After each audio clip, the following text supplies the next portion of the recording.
Hi, Stonewall. I'm Onyx TV, and today's Series Thursday.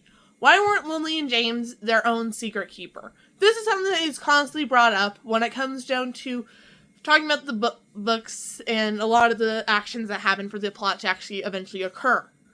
Now, when it comes down to this specific topic, I think we have to understand exactly how the Fidelis charm works, and you kind of have to understand that it's not a 100% foolproof solution to make sure a secret is kept.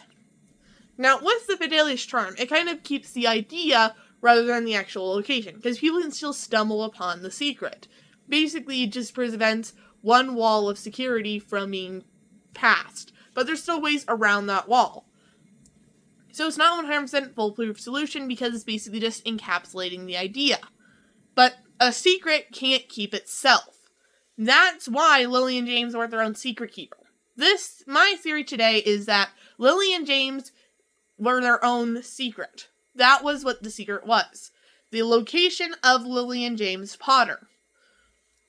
Most likely, the actual wording of the spell, because we've never actually seen the spell be cast, is the secret of the Potter household, rather than the actual house itself.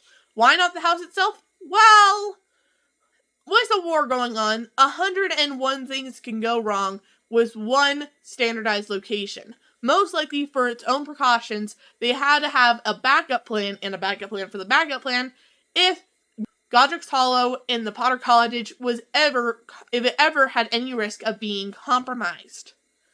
So, if that happened, whether or not it was extremely damaged because Death Eater event, or for any other purpose. Most likely, if they had to move locations, they would just have to recast the charm again. But that would still be extremely risky. So most likely, the actual solution here was just to have them as the secret.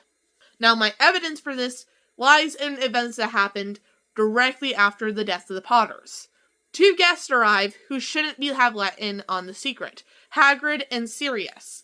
Now, these two are extremely trustworthy people in their own right, but they weren't let in on the secret. We know Sirius definitely wasn't, otherwise he would have been at Harry's first birthday party. You cannot convince me otherwise. And Hagrid still enter the house after Lily and James are dead, because the secret actually died. Lily and James were the secret. But those are my thoughts. Tell me yours in the comments below. What theories do you want to hear more of? What ideas do you think need fixing? Or what plot holes? Do you have video ideas? Let me know in the comments. I like hearing your guys' thoughts. As for me, I'm off to fight the moon. Bye!